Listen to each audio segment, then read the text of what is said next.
Merasa betah berada di Indonesia, Kapten Timnas Laos ini mengaku ketagihan dengan nasi liwet yang dia makan di Solo.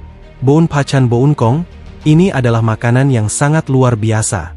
AFF tidak pernah berubah, turnamen yang kata orang penuh dengan permainan mafia, terlihat di pertandingan antara Singapura versus Kamboja kemarin. Mulai dari blunder sengaja kiper Kamboja, netizen sudah dibilang ini turnamen busuk. Hampir saja kalah dari Timor Leste. Malaysia berhasil comeback dengan skor tipis 3-2 di kandang sendiri. Safi Sali, memang semenyedihkan itu timnas kita sekarang.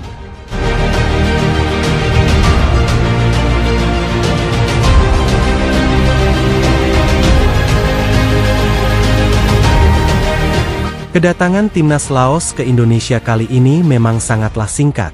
Sebab, setelah laga melawan Indonesia nanti malam, mereka juga akan langsung bertolak ke negara mereka, guna mempersiapkan diri kembali menjamu Filipina tanggal 15 mendatang.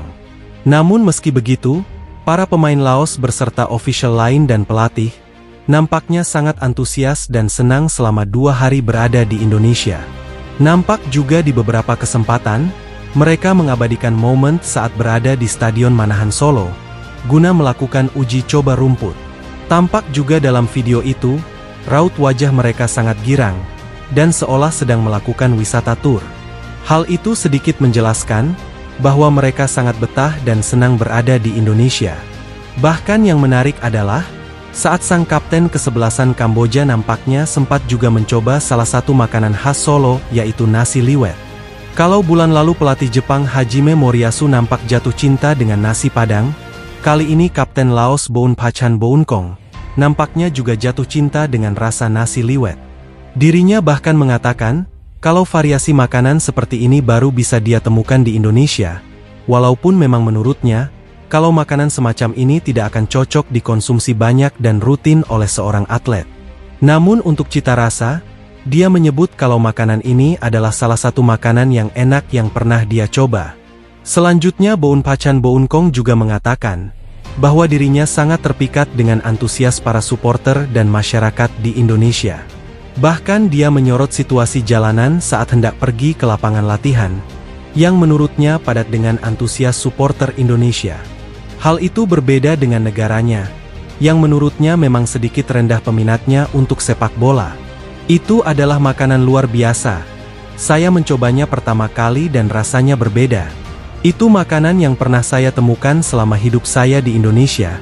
Mereka sangat kreatif membuat makanan seperti itu, ucap Boun Pachan Boun Kong. Di luar sana, supporter mereka sangat banyak dan sangat antusias. Saya tahu negara mereka adalah negara besar, banyak penduduk dan sangat gila bola. Hal ini berbeda dengan situasi di negara saya, yang mana minat bola di sana cukup rendah, tutupnya. AFF tidak pernah berubah.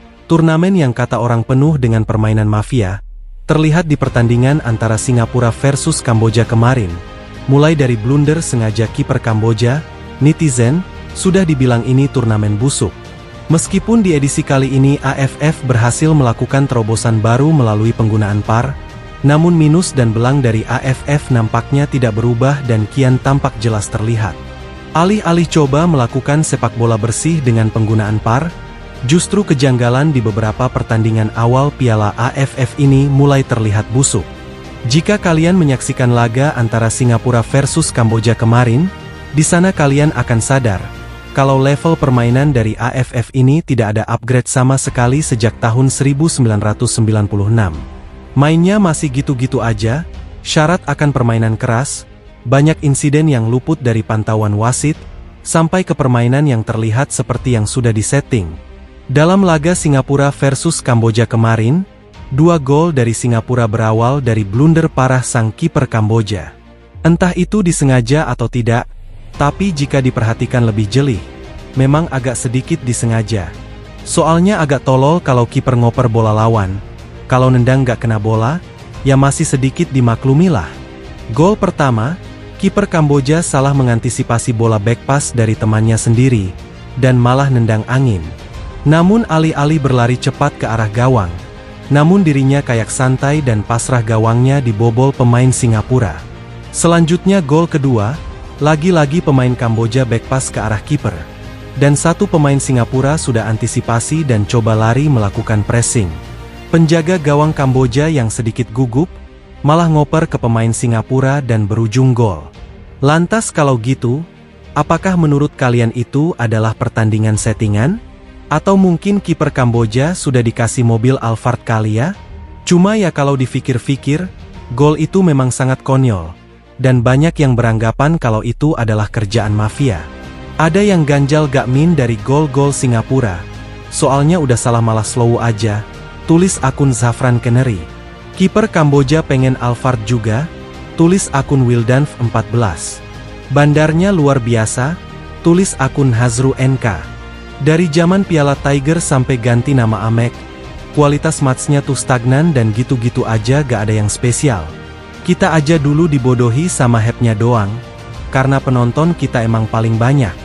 Sekarang mindsetnya rubah dah, jangan terlalu euforia sama level AFF, kita harus berani loncat langsung nyari panggung di Asia, pelan-pelan natap dunia, tulis akun Frisky 94.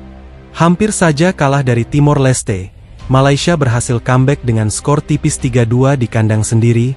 Safi Salih, memang semenyedihkan itu timnas kita sekarang.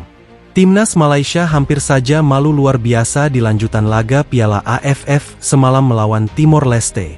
Pasalnya, di babak pertama mereka sempat tertinggal 1-2 oleh pasukan Timor Leste, yang secara kekuatan memang dianggap jauh lebih lemah dari Malaysia. Bahkan Thailand saja kemarin berhasil menghajar Timor Leste 10-0. Tapi di laga semalam Malaysia hanya berhasil menang tipis 3-2 di kandang sendiri. Gak kebayang sih kalau semalam akhirnya Malaysia kalah sama Timor Leste. Pasti akan jadi bahan olokan di mana-mana. Malaysia sendiri memang memulai kiprah di AFF ini dengan catatan cukup minor. Di laga perdana saat bertandang ke Kamboja kemarin, mereka hanya bisa mencuri 1 poin di sana, dan bahkan hampir saja kalah. Bagaimana bisa? Karena selama ini level dari Malaysia memang dirasa berada jauh di atas Kamboja, tapi mereka tidak mampu menang di sana. Hasil seri itu juga sempat jadi headline di mana-mana media Malaysia, karena hasil imbang itu mereka rasa sebagai kekalahan. Di pertandingan semalam, sang mantan pemain dan juga bisa disebut sebagai legenda timnas Malaysia Safi Salih, juga ikut mengomentari performa timnas Malaysia sekarang. Menurutnya, Malaysia tidak boleh berada di level ini dan harus bisa keluar dari kutukan semacam itu. Bagaimanapun, menurutnya hasil menang tipis melawan Timor Leste semalam adalah hal yang memprihatinkan. Bahkan dia menilai kalau timnas Malaysia semenyedihkan itu sekarang. Kita lihat Thailand, mereka berjaya dengan hancurkan Timor Leste 10 gol tanpa ampun. Tapi tim kita kesulitan untuk mencetak gol dan menang. Kita hampir kalah dan hampir dibuli Indonesia, ucap Safi Salih. Timnas Malaysia harus berbenah meningkatkan level mereka. Timnas kita pernah berjaya di masa-masa dulu. Kita tidak boleh serendah itu berada di level Kamboja atau Timor Leste. Indonesia sudah jauh berada di sana.